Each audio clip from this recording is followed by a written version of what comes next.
is a war. It's happening now. It will decide the fate of humanity. The time to choose sides has come. We are the resistance. We are the InfoWar.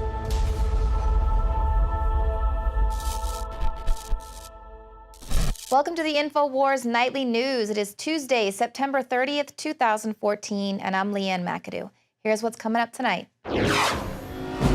Tonight, has Ebola's patient zero arrived in Dallas? Then, guess who's monitoring Twitter and Facebook? And why has the president missed over half of his daily briefings? That's next on the InfoWars Nightly News. They're trying to say they want to run down our God, Obama, who's the puppet frontman for the globalists. They're saying they want to run him down. It's so bad, ladies and gentlemen. The CDC has confirmed today the first diagnosed Ebola case in the United States. The bottom line here is that I have no doubt that we will control this importation or this case of Ebola so that it does not spread widely in this country. It is certainly possible that someone who had contact with this individual, a family member or other individual, could develop Ebola in the coming weeks. But there is no doubt in my mind that we will stop it here. So the hospital says that the patient was admitted based on symptoms and, of course, his travel history, and that they've been following proper quarantine procedures as well as proper testing outlined by the CDC. But take a look at the timeline. Now, he returned to Texas from West Africa. He's here visiting family members and didn't start showing symptoms until 4 or 5 days later, but didn't start seeking treatment until the 26th. And they report that he has been isolated since the 29th. So there was a few days there where this patient is out amongst the regular people there in the hospital. Were they already putting the proper protocol in place at that point? But also, the Star Telegram is reporting that Dallas-Fort Worth Airport has no direct flights to or from Africa. So if this patient were flying, he would have had to make another connection. But they're not really concerned right now with the travel itinerary, not too concerned if other people coming from West Africa could also be exhibiting these signs of this sickness. But one thing that they do confirm is that he is here visiting his family members, and his family members have come in contact with this virus. The patient was visiting family members and staying with family members who live in this country. We will contact anyone who we think has any likelihood of having had an exposure to the individual while they were infectious. At this point, that does not include anyone who might have traveled with him because he was not infectious at that time. Now, this announcement of the first diagnosed case of Ebola in the United States comes just days after a German virologist announced that 5 million people would die in Ebola-infected nations within Africa. Now, despite attempts to reassure the public that there's nothing to worry about, the United States government has been preparing for an outbreak for months. We have been reporting about the inordinate amount of emergency supply requests that they have been making as well earlier this month. 160,000 hazmat suits were purchased, and the CDC is saying there's nothing to worry about. We can definitely control this virus. Don't you worry. But just a few days ago, the CDC was issuing warnings to funeral homes about how to prepare for Ebola victims.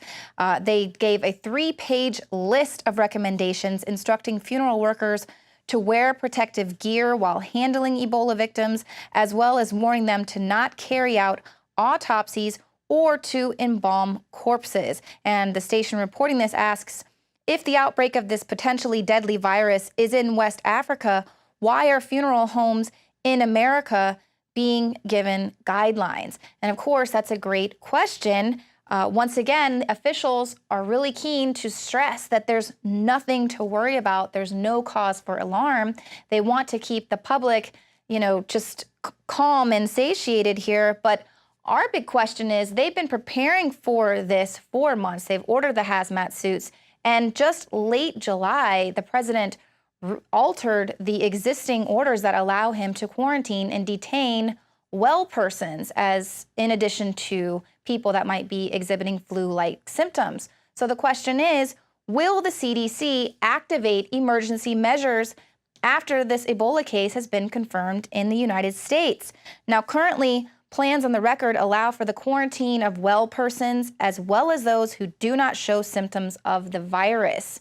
Now, the official CDC website details specific laws and regulations governing the control of communicable diseases.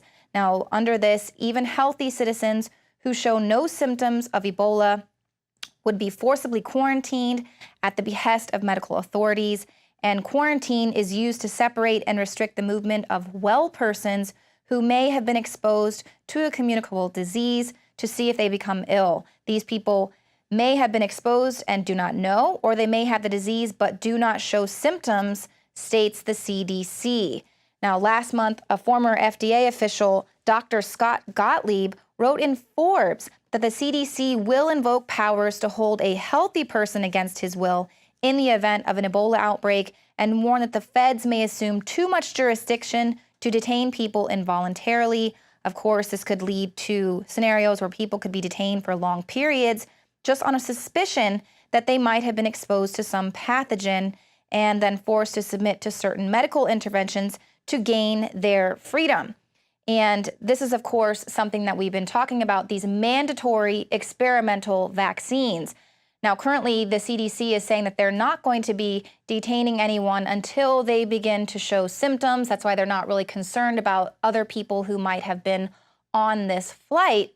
But here they're saying that what could be happening is that they will be quarantining and detaining people who do not show symptoms and forcing them to comply with mandatory experimental vaccines.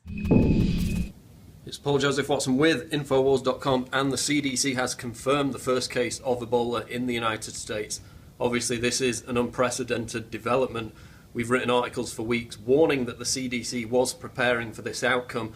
The 160,000 hazmat suits ordered by the US State Department, the executive order signed by Obama back at the end of July to quarantine even healthy persons who do not show symptoms of the virus, and of course CDC emergency measures which could be activated after Ebola is confirmed in the United States, which again allow for the quarantine of well persons who do not show symptoms of Ebola. And what's interesting about this recent case that's just been announced today by the CDC is they acknowledged that family members of the victim there in the Dallas hospital may also have been infected with the virus, as well as members of the community. And now we know that this victim, this Ebola victim, was active for several days with symptoms of the disease walking around the community. So the question remains, who else could have been infected? Obviously, they're going to try and downplay this for understandable reasons. They don't want to create hysteria.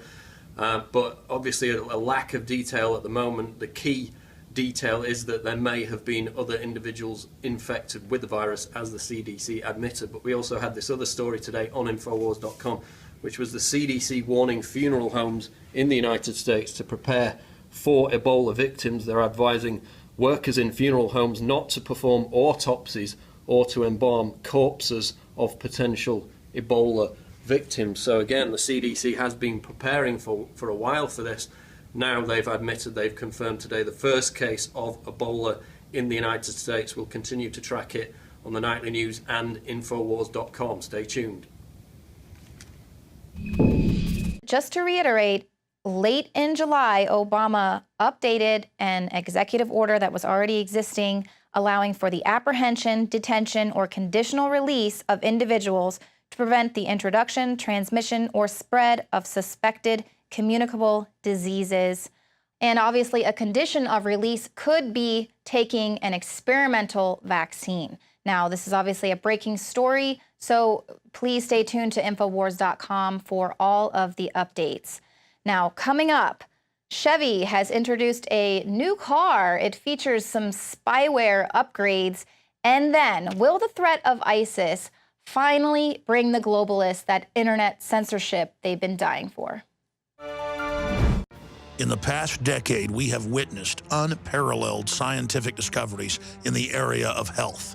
But no one has put together a formula that focuses directly on brain health, nerve growth factors, and optimizing your cellular energy at the same time. DNA Force is one of the most expensive formulas to produce. Some of the ingredients in DNA Force are $12,000 a kilogram. We are using the coveted, patented, only American source of PQQ, CoQ10, and more. You want the best that's out there at the lowest price anywhere? Well, we're bringing you a total win-win. The ultimate value, cutting-edge, trailblazing game changer that also supports the InfoWar. We have produced a limited run of DNA Force, and it will take up to 12 weeks to produce more once we sell out. Secure your DNA Force today at InfoWarsLife.com or call toll-free 888-253-3139.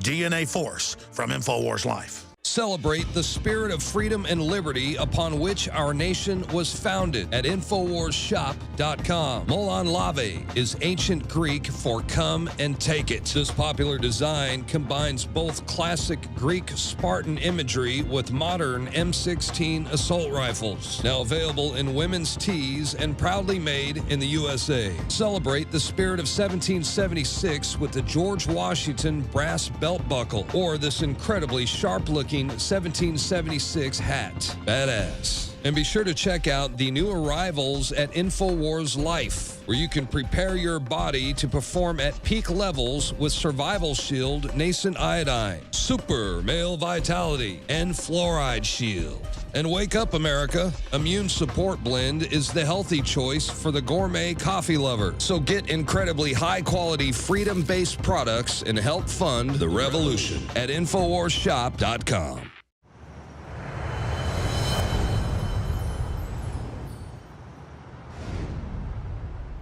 I'm Joe Biggs with InfoWars.com. Chevrolet has announced the release of their new 2015 Corvette Z06 model. Well, it has a very, very creepy feature that's going to be in it. It is called valet mode. Now, the new feature of GM sports car is part of the performance data recorder called valet mode. It is a high-tech equipment that allows vet owners to secretly record conversations in its interior, as well as the information about its performance, even when they're not in the car. Think about that. Your car is going to spy on you. Whatever conversations you have, whatever it is you do, they're recording it, they are listening to it. Now listen to this. This is crazy because Harlan Charles is the Corvette product manager. He says anyone who has ever felt apprehension about handing over their keys will appreciate the peace of mind of knowing exactly what happened while their baby was out of sight. Think of it as a baby monitor for your car. So they're taking away your right to privacy so you can have this peace of mind to have this expensive toy.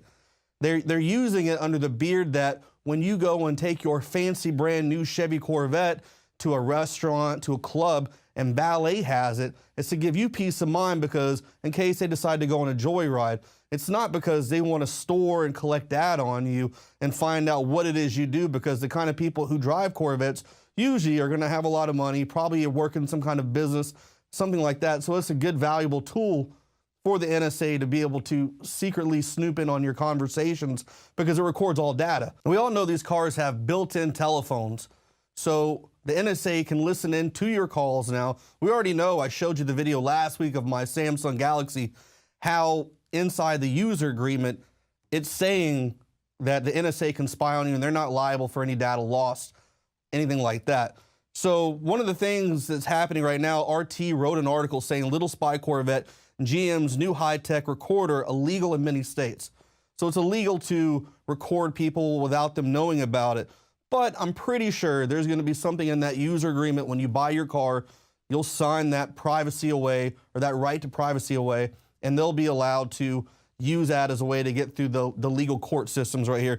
But right now they're saying General Motors is scrambling to prevent owners of the 2015 Corvette from breaking the law with the car's high-tech recording device. So apparently the company never got the memo that secret recordings are illegal in many states. This truly is an